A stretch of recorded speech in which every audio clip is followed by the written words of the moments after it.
أعوذ بالله من الشيطان الرجيم. بسم الله الرحمن الرحيم. إن الحمد لله حمدا كثيرا نحمده تعالى ونستعينه ونستغفره ونعوذ بالله من شرور أنفسنا ومن سيئات أعمالنا. من يهده الله فهو المهتدي ومن يضلل فلا هادي له. ونشهد وكفى بالله شهيدا محمد رسول الله والذي أرسله ربه بالهدى ودين الحق بشيرا ونذيرا وداعيا إلى الله بإذنه وسراجا منيرا. بلغ الرسالة وأدى الأمانة ونصح الأمة وكشف الغمة وجاهد في الله حق جهاده حتى أتاه اليقين. خاتم النبيين وإمام المجاهدين الذي لا ينطق عن الهوى إن هو إلا وحي يوحى علمه شديد القوى. الذي جاء بكتاب عزيز لا يأتيه الباطل من بين يديه ولا من خلفه تنزيل من حكيم حميد. كتاب الذي من قال به صدق ومن عمل به أجر ومن حكم به عدل ومن دعا إليه فقد هدي إلى صراط مستقيم. هذا الكتاب كل من تمسك به وتمسك بسنة الذي جاء به فقد استمسك بالعروة الوثقى لا انفصام لها والله سميع عليم. وصلى الله تعالى على نبيه الكريم وعلى آله وصحبه ومن تبعهم بإحسان إلى يوم الدين. رب اشرح لي صدري ويسر لي أمري وحلل عقدة من لساني يفقه قولي. اللهم لا سهل إلا ما جعلته سهلا وأنت تجعل الحزن إذا شئت سهلا. فعلمنا ما جهلنا وذكرنا ما نسينا وزدنا علما. ثم أما بعد. السلام عليكم ورحمة الله وبركاته. Toutes les louanges sont à Allah subhanahu wa ta'ala, le clément, le tout miséricordieux, l'omniscient, l'omnipotent, l'omniprésent,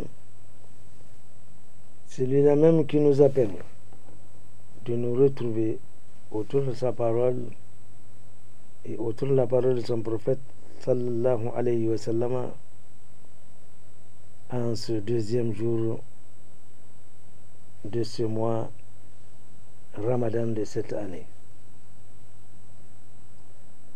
Nous nous serions occultés ou chercher à ignorer nos frères et nos sœurs qui nous ont quittés au cours de cette année, donc qui n'ont pas eu l'opportunité de voir commencer ce mois comme Allah subhanahu wa ta'ala nous en a permis, nous autres,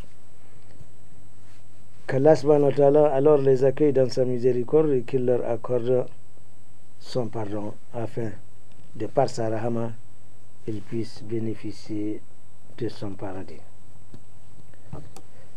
Quant à nous autres à qui Allah subhanahu wa ta'ala a permis de voir le début de ce mois, Allah a tout simplement exaucé nos prières car nous n'avions jamais arrêté de dire Allahumma ballighna Ramadan, Allahumma ballighna Ramadan. Nous prions Allah subhanahu wa ta'ala pour qu'il nous fasse vivre le mois de Ramadan dans ce mois béni et ces choses faites par la volonté d'Allah subhanahu wa ta'ala.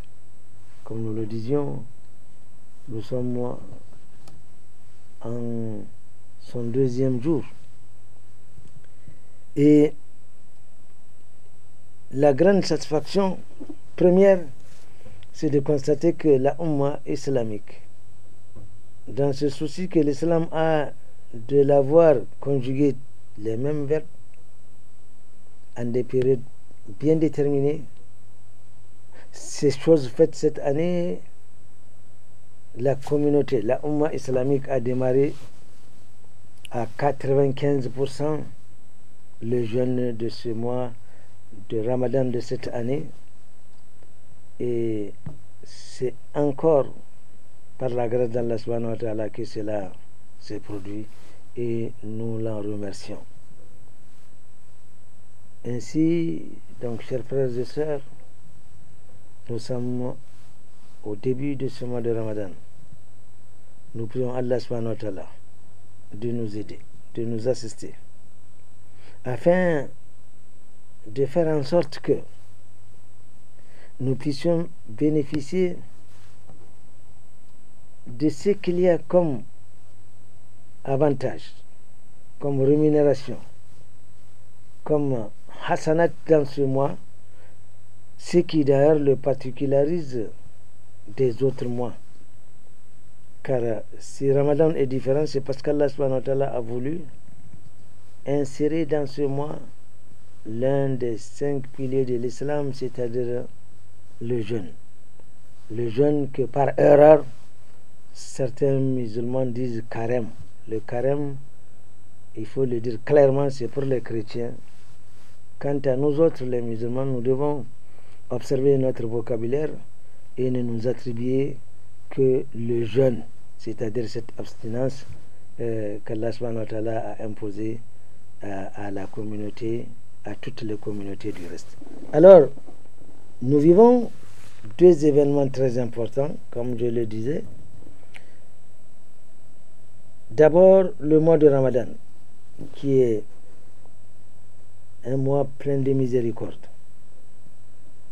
Et c'est au cours de ce mois, un lundi, qu'est descendue la première révélation du Coran. En soi, cette distinction ou ce choix qu'Allah subhanahu wa ta'ala a fait, ça pourrait être un autre mois, mais Allah a voulu que ce soit dans le mois de Ramadan que la première révélation du Coran avait été faite, c'est-à-dire du premier ciel que nous voyons là, car le Coran se trouvait dans, n'est-ce pas, le Lawh al-Mahfouz, et la première révélation, elle a eu lieu en cours de ce mois. Le Coran nous le précise plus clairement quand nous lisons Ba'ad a'udhu billahi minash shaitanir rajim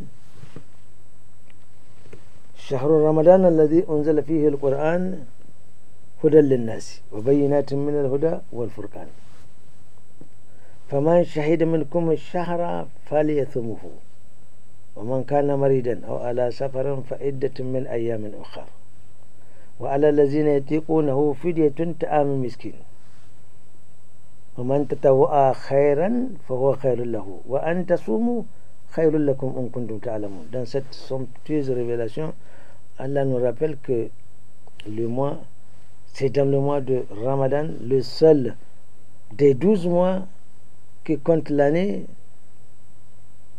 C'est le seul mois dont le nom est apparu dans le Coran, c'est-à-dire Ramadan. C'est dans ce mois que le Coran fut révélé. Et nous savons que le Coran constitue en soi, ma foi, un événement dont on ne saurait quantifier l'importance. Allah nous dit فَمَنْ شَهِدَ مِنْكُمُ الشَّهْرَ فَلْيَصُمْهُ.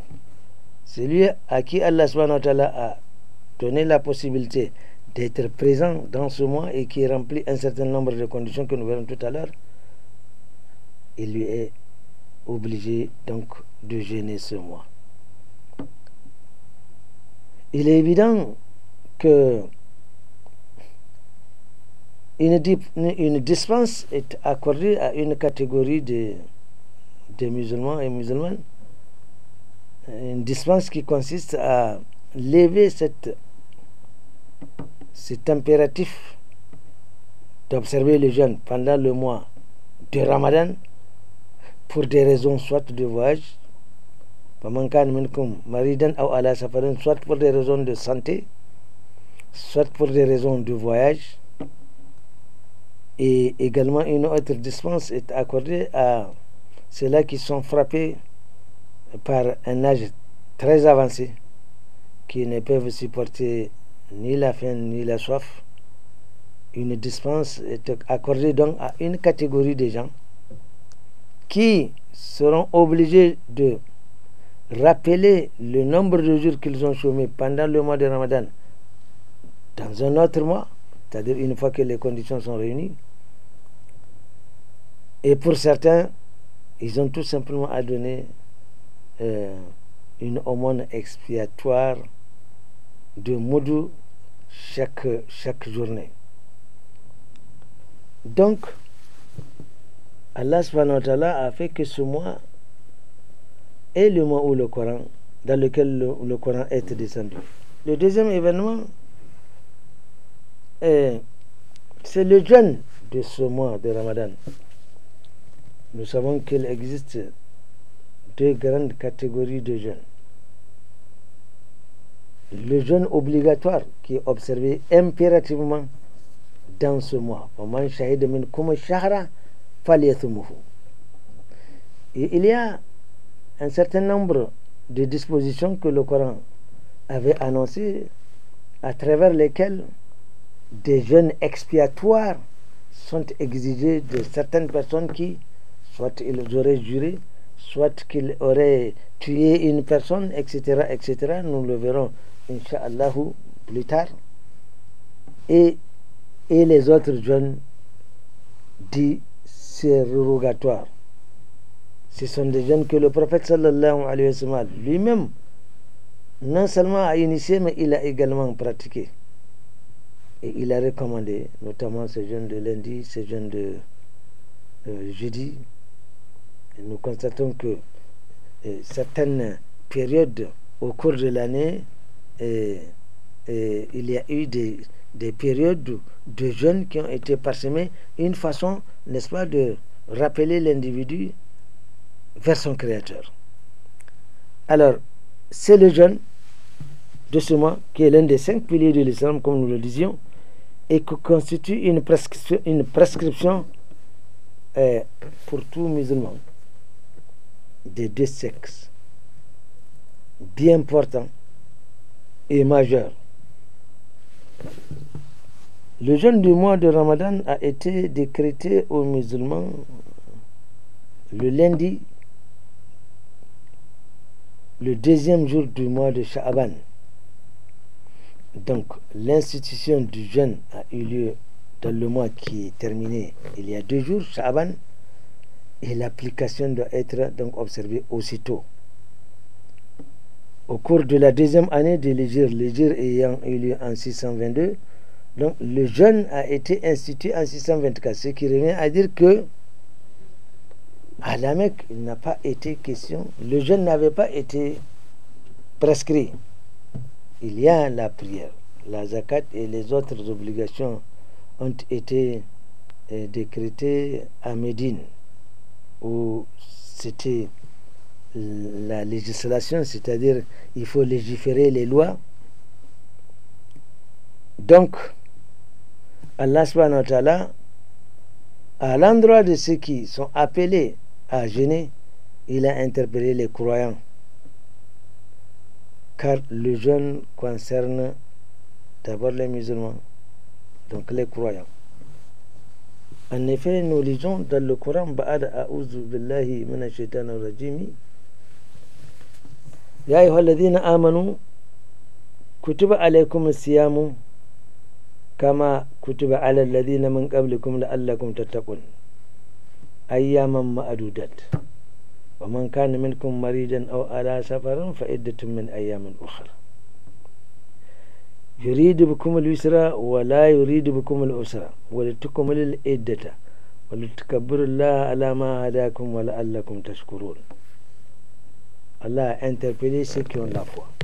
Ya ayyuhalladhina amanu. Allah dit Kutiba alaykum as-siyam.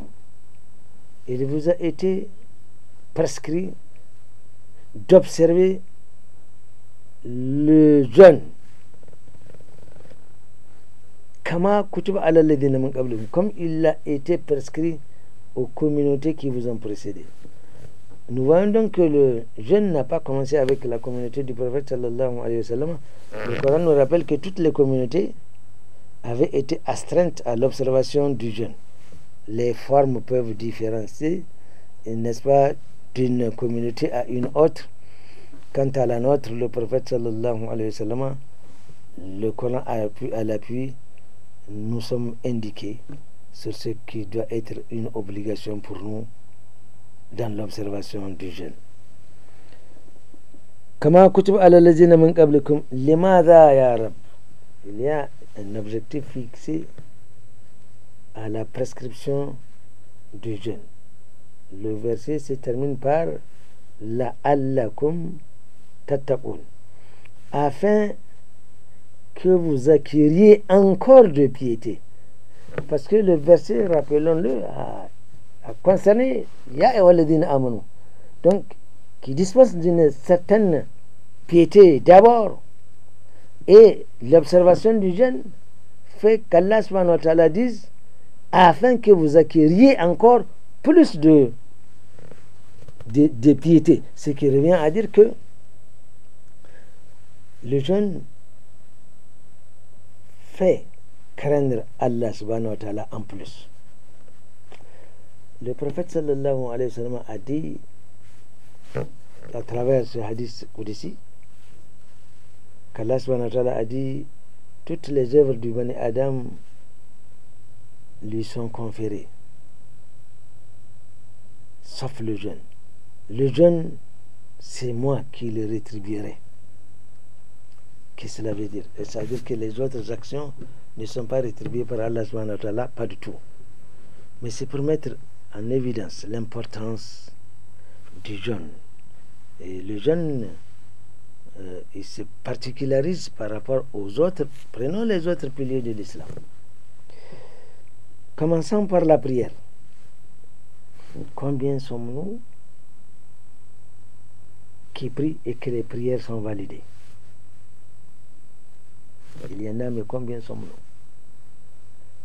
En ce qui concerne la zakat, oh bon Dieu, la zakat, certains qui sont astreints à son acquittement ne s'encombrent pas du fait qu'ils ne s'occupent même pas de combien il faut payer ou s'il faut même payer. Aujourd'hui, nous avons beaucoup de gens qui sont riches. J'ai vu le nisab, c'est-à-dire le quotient imposable des réserves, c'est-à-dire ce qu'on est arrivé à épargner. Cette année s'élève à peu près à 2 800 000. Rappelons tout simplement que le coût ou l'élément permettant de déterminer la base imposable en matière de zakat, c'est l'or. C'est pourquoi souvent ça fluctue. Et quand l'or monte, eh bien, le montant également monte. Quand l'or baisse, et évidemment, l'or peut baisser. Chacun aujourd'hui, plus ou moins, devant les données dont nous disposons juridiquement, peut savoir combien peut monter, à combien peut monter le montant imposable de la zakat. Il suffit tout simplement de faire la sommation des 85 kg multiplié par le prix d'un gramme et vous avez le montant imposable. C'est pas tellement compliqué. Le plus souvent, on se réfère aux banques. Mais en fait, alors une fois qu'on dispose de cette somme-là, 2,8 millions, nous avons aujourd'hui des milliardaires. Je gage, je prie qu'ils s'acquittent de la zakat. C'est vraiment une prière.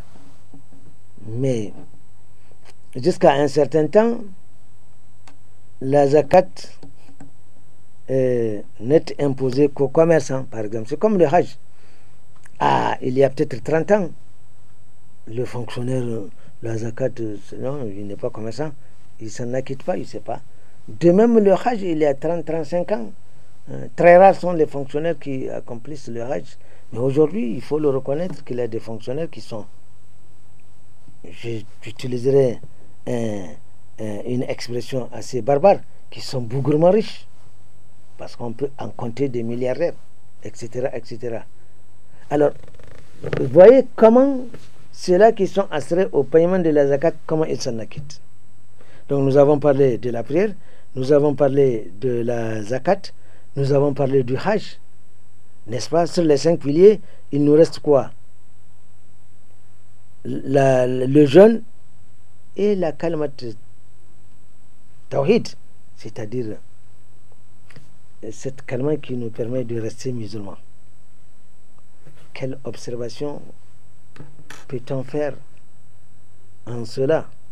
Quel est notre attachement vraiment au tawhid, c'est-à-dire la reconnaissance impérative que seul Allah subhanahu wa ta'ala mérite d'être adoré et que nous devons respecter tout, mais alors tous ses commandements. Comment nous nous comportons? Donc nous voyons que ces 4 piliers de l'islam, ceux qui s'en acquittent ou qui observent, alhamdulillah rabbil alamin. Mais en ce qui concerne le jeûne, si Allah subhanahu wa ta'ala dit c'est moi qui en paierai, parce que quelqu'un qui jeûne, il peut ouvrir une porte chez lui, s'enfermer, manger, boire, s'essuyer la bouche et sortir assalamu alaikum, personne ne le sait. Mais par la crainte, nous voyons que quand on est en jeûne, on craint Allah beaucoup plus. Parce que expressément, on ne peut pas se permettre de rentrer dans une chambre, manger, boire et sortir sans que personne ne le sache. On a comme une certaine muraqaba, c'est-à-dire que nous sommes conscients que des caméras nous sont braquées et que même si nous nous retirions dans des endroits sombres où aucun témoin n'existe, sachez que au moins les 2 anges, ils ne nous laissent jamais, ils sont avec nous et il sera enregistré que quelqu'un est entré dans sa chambre pendant qu'il est à jeun, il a mangé, il est sorti et faisant semblant qu'il n'a rien fait, cela a été. Mais alors le jeûneur ne le fait pas. C'est vrai, il y a des jeûnes, le prophète sallallahu alayhi wa sallam nous a indiqué, en dehors le fait que on peut spolier son jeûne au point souvent même de ne plus mériter la récompense à laquelle on s'attendait.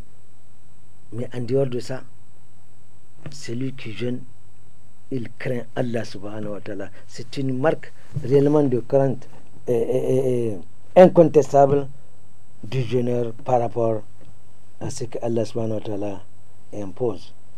Et c'est pourquoi Allah dit, c'est moi qui payerai, c'est moi qui rétribuerai. Donc le jeûne, chers frères et chers sœurs, a pour principal objectif de rapprocher l'homme, la créature, de son créateur, Allah subhanahu wa ta'ala, et de le rappeler beaucoup plus à la vie spirituelle, par-delà la vie d'ici-bas, émaillée ou caractérisée par le besoin animal, par le matériel physique, et le matériel, et par le physique, par l'illusoire et par l'éphémère. Le jeûne ramène l'individu dans une autre échelle. Et c'est vrai, le changement est palpable en chaque individu. Mais à chaque fois, il faut se dire que le musulman, le croyant est dans les épreuves.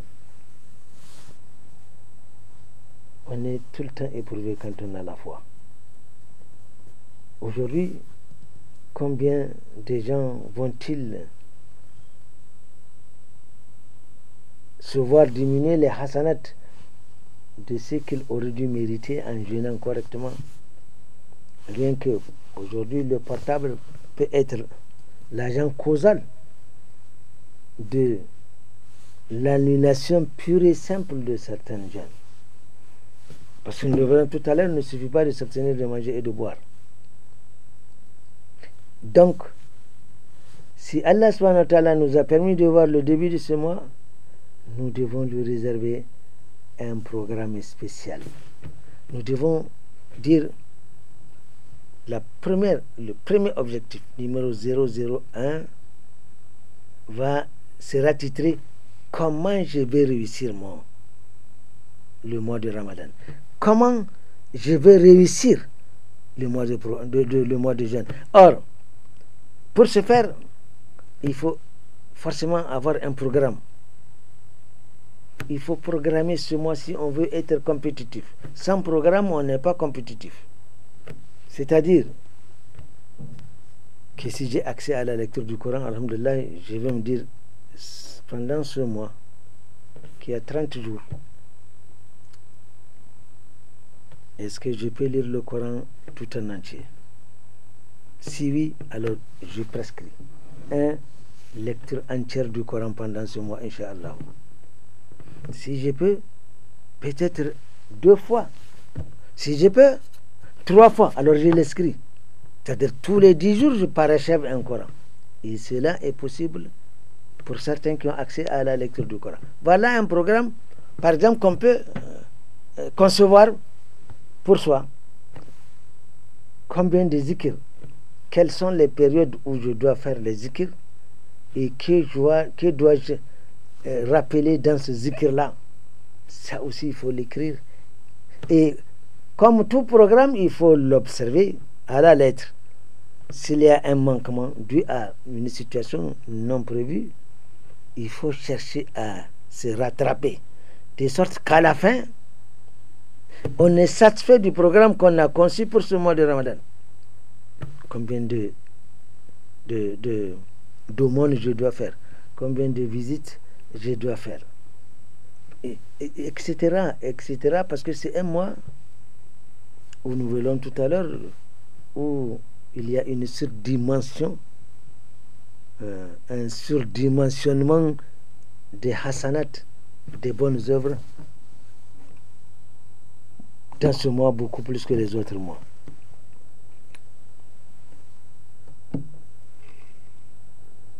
Par le jeûne, le musulman apprend aussi à s'imposer une discipline.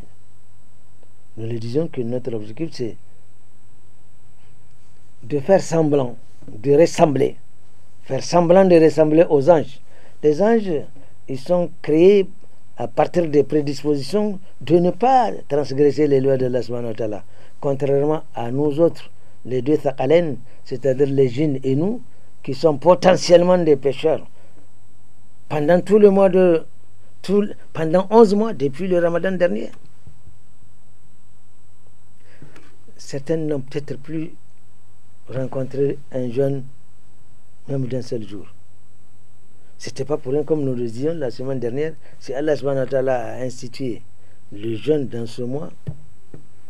Et tout à l'heure, quelqu'un d'ailleurs me dit, oui, qu'il a sa femme qui a subi une césarienne, ça fait 4 mois, mais voilà, maintenant, qu'est-ce qu'il faut faire? N'est-ce pas? Est-ce qu'elle peut jeûner?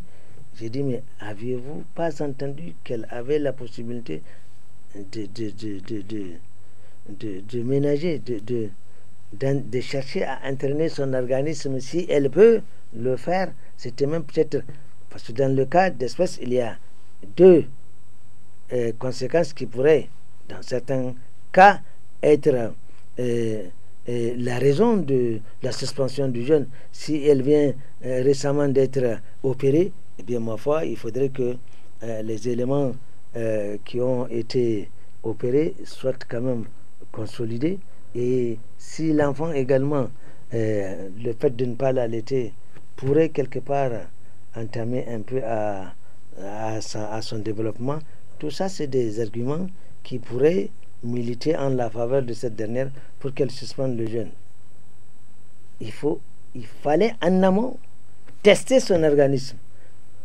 Et on voit maintenant, on a déjà commencé à entendre des gens qui parlent de estomac. J'imagine estomac, on ne s'est pas conformé à cette pédagogie que le prophète sallallahu alayhi wa sallam a prodiguée, qui consisterait d'abord à s'essayer à faire des gymnastiques pour savoir est-ce qu'on peut, n'est-ce pas, continuer ou commencer à jeûner le mois de Ramadan.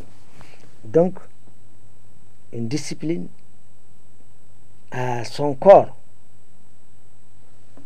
à partager également la souffrance du pauvre, parce que il y a aujourd'hui des gens qui mangent 5 fois par jour, alors qu'il y a des gens qui mangent 1 fois tous les 5 jours. Bref, on exagère, mais alors ceux-là qui sont hors du besoin, qui mangent quand, comment ils veulent, une fois qu'ils jeûnent, le jeûne leur apprend à savoir il y a des gens, il y a quelque chose qu'on appelle la faim, parce que certains ne la connaissent pas.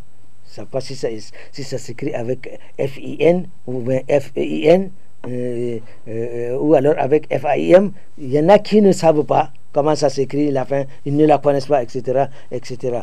À travers le jeûne, on les ramène à cette réalité afin qu'ils se rappellent que pendant toute l'année, tout le temps, il y a des gens qui ne mangent pas très bien, qui souvent dorment même affamés. Le prophète sallallahu alayhi wa sallam a dit la yu'minu. Si qui c'est celui-là, Rasulullah, qui n'a pas de foi, qui n'a pas de foi? Il dit celui qui passe l'année, le ventre plein, et même souvent il y a un reliquat de nourriture, parce que trop souvent on est 5 et on fait une préparation pour 6, 7 ou 8 personnes. Les 5 mangent à leur faim et il y a encore un reste qu'on déversera demain dans la poubelle, subhanallah, sans se soucier de la situation de son voisin. Et aujourd'hui, la misère, elle est partout. Elle est partout. Ce mois doit rappeler à tout un chacun cet esprit d'entraide. Il faut être plus généreux dans ce mois. Donc, à mieux comprendre la situation de l'autre. Le mois de Ramadan ne donne pas seulement l'occasion aux pécheurs d'expier ses péchés, mais le prépare en quelque sorte à s'en débarrasser définitivement. Oui, un certain nombre de conditions existent qui permettraient à l'individu d'effacer complètement ses péchés. Rappelons qu'à chaque moment, si on devait contrôler le bilan de chaque individu, excusez-moi du terme, mais les anges peuvent tirer le bilan de chaque personne à n'importe quel moment, puisqu'il s'agit de balances. Et les balances fluctuent. Les bonnes œuvres, dans la taqwa, quand on s'approche beaucoup plus d'Allah subhanahu wa ta'ala, on se conforme à ses commandements sous la direction du prophète sallallahu alayhi wa sallam, le balance des bonnes œuvres s'alourdit.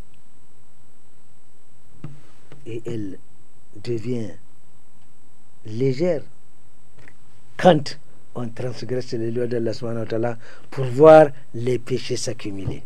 Donc, il s'agit d'un bilan actif-passif. À chaque instant, parce que quand quelqu'un meurt, il n'y a pas une comptabilité à faire par d'autres personnes. Les anges chargés de transcrire tout ce que nous faisons en bien, alhamdulillah rabbil alamin, en mal wal iyaz billah, n'ont jamais failli. Donc il suffit de regarder les balances.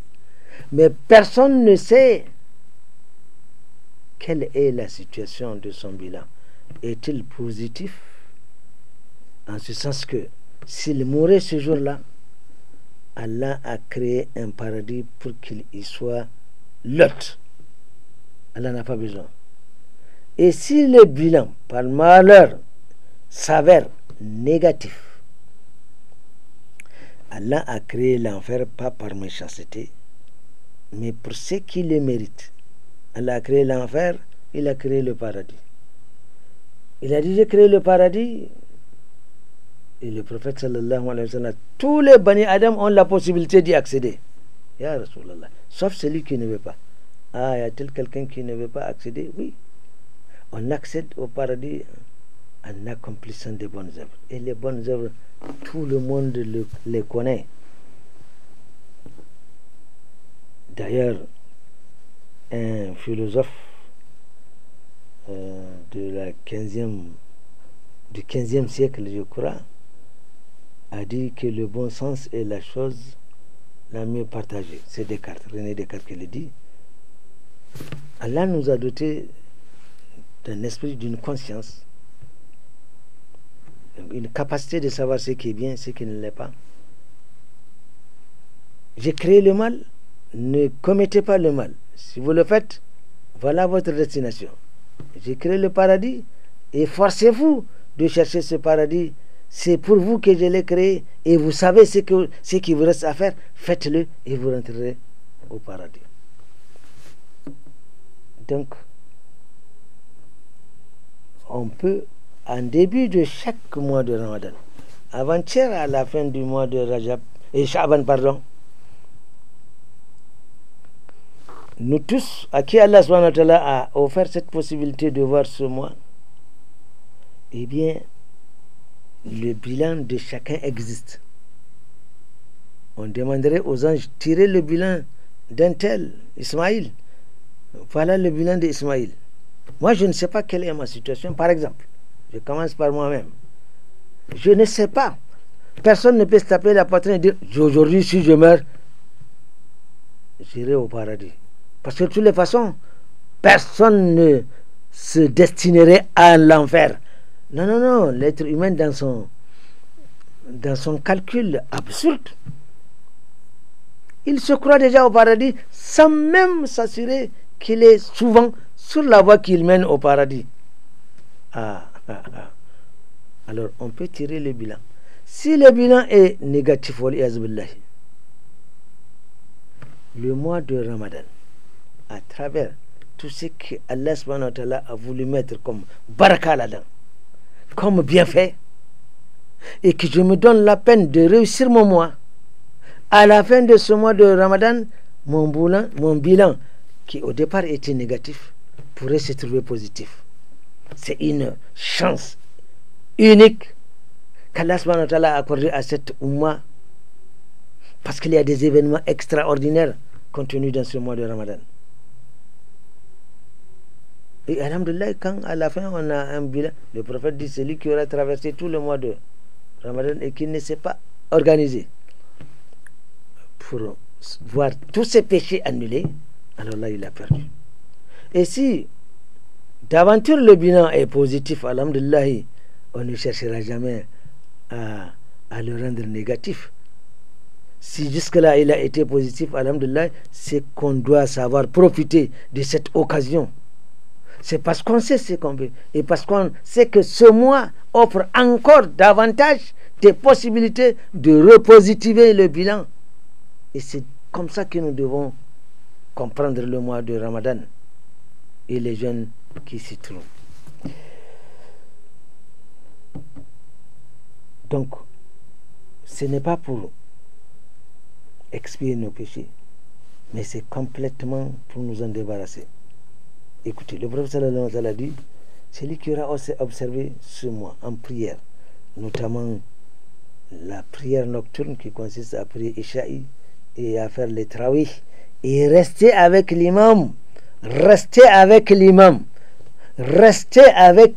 jusqu'à la fin, c'est-à-dire jusqu'à ce qu'on fasse Shafi'i et le Witr.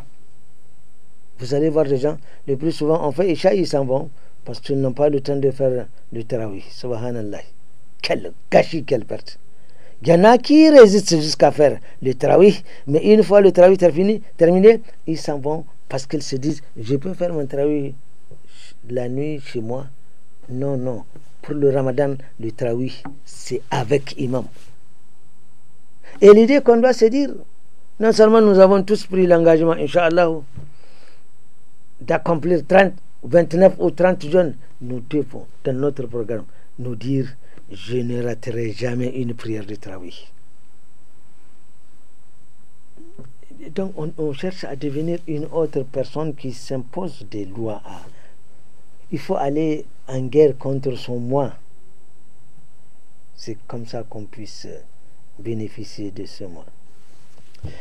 chers frères et sœurs, pendant 11 mois, nous n'avions pas arrêté de manger matin, midi et soir. Pendant 11 mois. On nous demande un mois. Donc un mois cassis. Un mois de séminaire. Et on se formate, on se reforme. Je dis c'est un cassis parce que vous roulez à 150 à l'heure, voilà un cassis. Vous revenez d'abord au point mort et vous traversez le cassis. Auquel cas, vous savez ce qui vous attend. Donc le mois de cassis, il vient nous dire stop, arrêtez, ça va comme ça. Maintenant, apprenez à être autre chose. Et cette possibilité, elle est donnée à tous ceux à qui Allah a permis de voir le mois de Ramadan et chercher les bienfaits qui y sont contenus. Alors, quand nous mangeons toujours cette nourriture-là, est-ce que nous nous sommes demandé qui c'est qui nous fournit cette nourriture-là? Allah nous a posé la question, Ya Yohannas, Uzkuru ni'matallahi alaykum, hal min khaliqin ghayrullahi yarzuqukum min as-sama'i wal ardi, la ilaha illa huwa, fa anna tufakun. On nous dit, en interpellant le genre humain, Ya Yohannas, de nous rappeler, de nous souvenir des bienfaits qu'Allah subhanahu wa ta'ala nous a accordés. Et ces bienfaits, Allah l'a dit en maints endroits, sont incomptables. Wa atakum min kulli ma sa'altumuhu wa in ta'uddu ni'matallahi la tuhsuha innal insana lazalumun kafar. Allah dit, nous vous avons donné tout ce dont vous avez exprimé comme besoin et même ce dont vous n'en avez pas exprimé. Si nous devons nous mettre à compter les bienfaits d'Allah subhanahu wa ta'ala, nous ne pourrions pas les comptabiliser entièrement. Mais l'être humain, il est là, ingrat et injuste. Ingrat parce qu'il n'est pas prêt à remercier Allah subhanahu wa ta'ala pour ses bienfaits, injustes parce qu'il a pris des engagements qui vont lui coûter cher dans l'au-delà.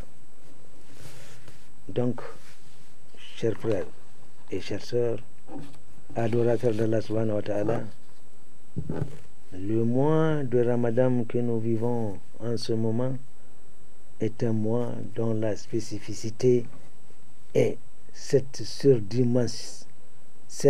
surmultiplication des récompenses, aussi bien pour les actes d'adoration salvateurs, c'est des actes salvateurs, que pour des actes de générosité, de même que pour les actes qui contredisent les lois d'Allah subhanahu wa ta'ala. Pour avoir largement accès aux dites récompenses et bénéfices, n'est-ce pas, et d'autres bienfaits qui en découlent, le jeûne devrait ou devra être observé dans ses aspects, tant extérieurs que dans ses aspects intérieur. Qu'entendons-nous par le jeûne extérieur? Eh bien, il concerne tout naturellement l'abstinence de manger et de boire ainsi que de l'intimité conjugale avec l'épouse au cours des journées du mois de Ramadan ou toute autre satisfaction d'un besoin licite qui contredit la prescription du jeûne. Ça, c'est ce qu'on voit, s'abstenir de ceci, de cela. Ça, c'est l'aspect extérieur. Quant à l'aspect intérieur du jeûne, eh bien, il implique tous les organes, dont le cœur, la pensée de l'âme, les yeux, la langue, les oreilles, les mains, les pieds, etc. Tous ces organes doivent participer également au jeûne.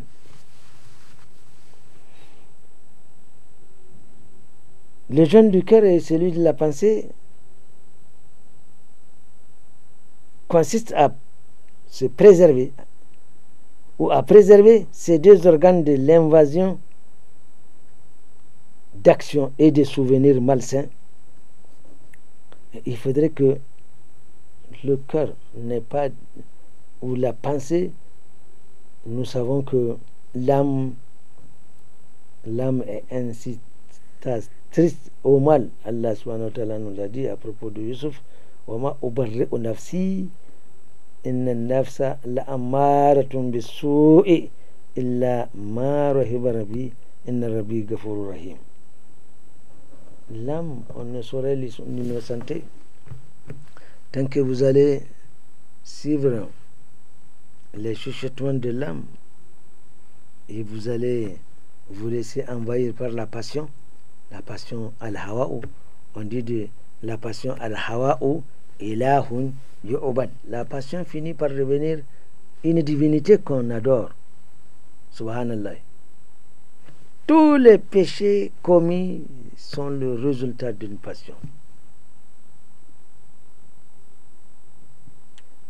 La passion pousse comment on appelle, au consommateur d'alcool de consommer l'alcool. Pourquoi? Parce que la passion lui donne un ordre. La passion dit alcool. Donc l'envie de consommer l'alcool lui parvient et il faut qu'il satisfasse ce besoin-là. Quant à celui qui ne consomme pas d'alcool, il ne reçoit pas ce genre d'ordre-là. C'est la même chose pour quelqu'un qui fornique. Subhanallah. Il reçoit également l'ordre d'aller commettre cet acte défendu. Mais celui qui ne connaît pas cet acte-là ne reçoit pas ce genre.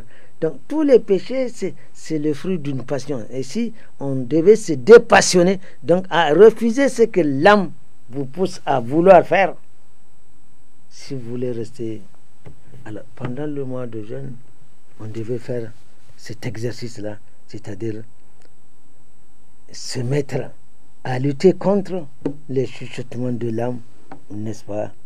Et nous avons également, et cela évidemment va exiger une vigilance constante. Nous parlions de 11 mois où on a vogué, mangé, boire, nous avons dit tout ce que presque nous voulons. Il n'y a pas de télécommande. Mais avec le jeûne du mois de Ramadan, on a la muraqaba, le self-control. Je vais poser un acte. Eh bien, comment cet acte, si c'est un acte en bien, je le sais. Parce que quiconque pose un acte en mal, il le sait. Et quiconque pose un acte en bien, il le sait. Allah nous a permis d'être conscients. Nous avons un cerveau qui enregistre. Ce qui est bien, nous le savons. Ce qui ne l'est pas, nous le savons aussi. Alors, il faudrait qu'il y ait là, ma foi, un contrôle permanent. Le jeûne des yeux, n'est-ce pas? C'est la tentation. Et il faudrait donc savoir, il y a des organes qu'Allah subhanahu wa ta'ala a placés en nous et que nous devons disposer, et sachons que nous allons rendre compte. Aujourd'hui, pour qui Allah subhanahu wa ta'ala a voulu qu'il voie, il n'a pas besoin de produire des efforts. Il suffit qu'il ouvre ses yeux, il voit. Il n'y a aucun effort qu'on fournit là, pas du tout. Les oreilles, c'est pareil. Si vous ne vous bouchez pas les oreilles, mais vous êtes obligé d'écouter. Vous ne pouvez pas vous empêcher d'entendre. Alors, sachez, qu'est-ce que vous allez entendre? Parce que vous êtes conscient. Qu'est-ce que vous allez voir? Je peux autant ouvrir mes yeux que les fermer. Ou ne pas entendre ce qui n'est pas bien, en m'éloignant, ou même en besoin, en bouchant mes oreilles. Mais il y a d'autres organes également dont nous disposons à notre aise, notamment, prenons les mains. Ça fait partie des organes que dans l'au-delà, on va les interroger. On va présenter votre vie. On va d'abord vous accuser d'avoir giflé quelqu'un. C'est écrit dans votre livre. Ah oui, non, mais c'est pas moi. Ah bon? On va produire la vidéo. Et on verra votre main. On va vous voir gifler quelqu'un avec votre main. Et le jour-là, c'est la main qui viendra. Je dis, mais regarde, tu m'as utilisé. Ma main ne s'est jamais détachée de moi pour aller ou insulter quelqu'un, ou donner un coup de poing à quelqu'un, ou talocher quelqu'un. Non, c'est moi. J'ai la télécommande. Donc, il y a des organes dont on a la télécommande. Je peux, par exemple, prendre quelque chose de licite. ou quelque chose d'illicite, toucher quelque chose de bien ou quelque chose d'interdit. Je peux tendre ma main pour détourner de l'argent, signer, etc. Le jour-là, ces organes-là viendront attester. Mais c'est toi qui m'as utilisé pour faire faux et usage de faux, détournement de deniers publics, ou bien, je ne sais pas, tous ces péchés. Allah a dit, Zahar al-Fasad fil bar wal bahar. Bima quoi? Bima kasabat aydin nas. Il y a également la langue. Oh là là, la langue. Le jeûne de la langue. Il consiste d'une part à retenir la langue du bavardage intempestif et inutile. D'autre part, il consiste à la préserver des propos indécents. C'est avec, regardez cet organe extrêmement terrible. Avec la langue, vous pouvez l'utiliser pour faire la lecture du Coran. Vous pouvez faire le zikr. Vous pouvez demander pardon à Allah subhanahu wa ta'ala. Avec le même organe, vous pouvez insulter quelqu'un. Vous pouvez calomnier quelqu'un, diffamer quelqu'un, médire de quelqu'un. Le même organe. Donc, ça dépend de l'utilisation que chacun fait. Et pendant les 11 mois, nous avions dit qu'on s'est délecté, il n'y avait pas de contrôle. Mais le mois de Ramadan, il faut retenir ta langue, mon frère. Il faut retenir ta langue, ma chère. On a l'habitude de dire Lisanaka asduka. Ta langue, c'est ton lion. Autant il sera dans sa cage bien enfermé, tu n'encours aucun danger. Mais libère-le. Libère ton lion, tu verras ce qui peut se passer. Il risque de te dévorer d'abord le premier. La langue sert. À cause de la langue, beaucoup de gens iront en enfer. Le prophète sallallahu alayhi wa sallam a dit, si vous me donnez la garantie de 2 choses, moi je vous donne la garantie du paradis. 3 choses, pardon. Il s'agit de la langue, c'est qu'elle profère. Le ventre, qu'est-ce qu'on mange, du licite ou de l'illicite? Et le sexe. Le prophète sallallahu alayhi wa sallam, celui qui me donne la garantie de ces 3 organes, moi je lui donne la garantie du paradis. Effectivement, presque tous les péchés partent de là. Subhanallah.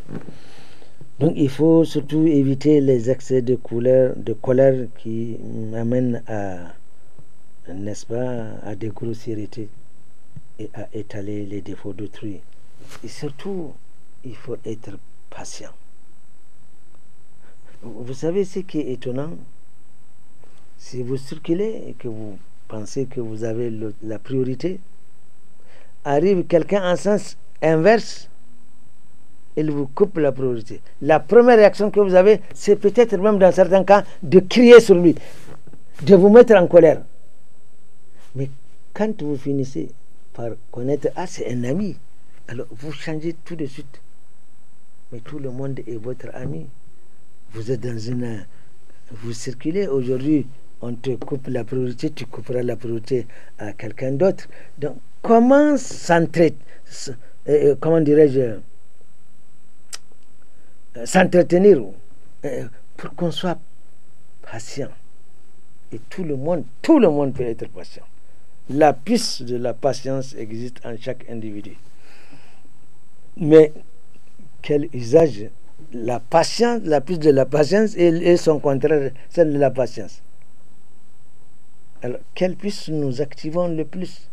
Est-ce que nous nous mettons en colère pour un oui ou pour un non? Et ça, c'est des gymnastiques qu'il faut faire. Pourquoi s'énerver? C'est comme si on casse votre verre, vous commencez à gueuler, à crier. Le prophète sallallahu alayhi wa sallam, Anas ibn Malik, dit qu'il a vécu pendant 10 ans chez le prophète. Mais jamais, le prophète sallallahu alayhi wa sallam n'a levé la voix pour le gronder. Vous rentrez, vous trouvez votre... Qui c'est qui a cassé? À quoi ça sert de vous brancher? À quoi cela sert-il? Cela ne ramènera jamais le verre dans son état. Donc il faudrait qu'on comprenne, qu'on ait cette attitude de tolérance. C'est comme ça qu'on devient quelqu'un de bien. Et le mois de jeûne vu que nous soyons comme ça les autres mois à venir. Parce que si nous pouvons nous abstenir d'un certain nombre de choses qui nous amènent à des postures vraiment agréables et agréées par Allah subhanahu wa ta'ala, si nous pouvons en être l'auteur pendant le mois de Ramadan, mais nous pouvons l'être pendant les autres mois. Et c'est pourquoi justement le mois de Ramadan est venu en quelque sorte recharger nos batteries, parce qu'il y a 11 mois que nous roulons. Alors certaines batteries sont complètement à plat. Or, à chaque fois qu'Allah vous offre la possibilité de voir le mois de jeûne, c'est pour que vous réformiez, pour que vous vous réformiez, afin que les autres mois, afin qu'on puisse sentir l'effet, l'impact. C'est comme nous disons que le mois de Ramadan c'est un mois de séminaire, donc on a acquis d'autres connaissances, on a capitalisé beaucoup d'autres connaissances, mais il faudrait les avoir en soi. Mais il ne faudrait pas qu'au lendemain du mois de Ramadan terminé, on retombe dans les mêmes travers. Si on agit comme ça, alors on n'a pas compris ce que c'est que le mois de Ramadan. Qu'Allah fasse que nous le comprenions. Le jeûne des membres, comme nous disons, il concerne essentiellement les mains et les pieds, ce qui signifie que les pieds ne doivent fouler les endroits illicites, voire malsains, tels que les salles de jeu, n'est-ce pas, les boîtes de nuit, les bouvettes, etc. Et que les mains de toucher ce qui est illicite. Allah a dit Zahar al-Fasad fil bar wal bahar bima kasabat aydina. Donc, pour nous résumer, tous ces membres-là, Allah nous a informé qu'ils feront l'objet d'un contrôle dans l'au-delà. Allah subhanahu wa ta'ala a dit Wala taqaf ma laysa laka bihi ilmun. Inna as-sam'a wal basara wal fu'ada kullu ulaika kana anhu mas'ulan. Tous ces organes-là dans l'au-delà feront l'objet de questionnaires. Qu'Allah fasse que nous ne soyons pas ce jour-là en conflit avec nos organes, parce que les organes viendront témoigner au point où on a dit lima tashhadu alayna. On se demandait, on va poser mais pourquoi vous témoignez contre nous? Et les organes répondent qu'ils attestent, c'est par la volonté d'Allah subhanahu wa ta'ala.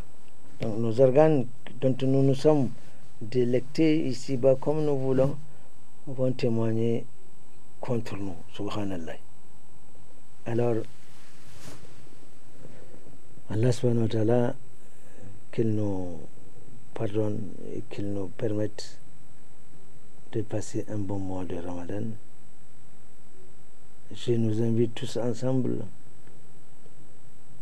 à écouter ce que nos éléments nous diront afin de mieux accomplir notre jeûne. Parce que c'est de cela qu'il s'agit, je le répète une fois encore, la question première, comment je vais réussir mon jeûne, le point 2002, je dois réussir mon jeûne, Inch'Allah. Tels sont les propos qu'Allah subhanahu wa ta'ala a voulu que nous disions en début de ce mois de Ramadan. Nous prions Allah subhanahu wa ta'ala de nous assister afin que nous passions dans les bonnes conditions ce mois de Ramadan et surtout que nous devions craindre Allah subhanahu wa ta'ala. J'ai l'habitude d'acheter un produit il y a 2 jours, ce matin, avant-hier, le mercredi, le produit a subi une augmentation de 750 francs. Je dis, mais qu'est-ce qui se passe? Je dis, mercredi, on n'est pas encore. Il dit, ah, mais bon Dieu, qu'est-ce que cela veut dire? Vraiment, c'est regrettable. C'est regrettable. Et c'est regrettable. Qu'Allah subhanahu wa ta'ala nous assiste. Subhanaka Allahumma bihamdik. Ashhadu an la ilaha illa anta astaghfiruka wa atubu ilayka. Rabbana atina fid dunya hasanatan wa fil akhirati hasanatan wa qina azaban nar.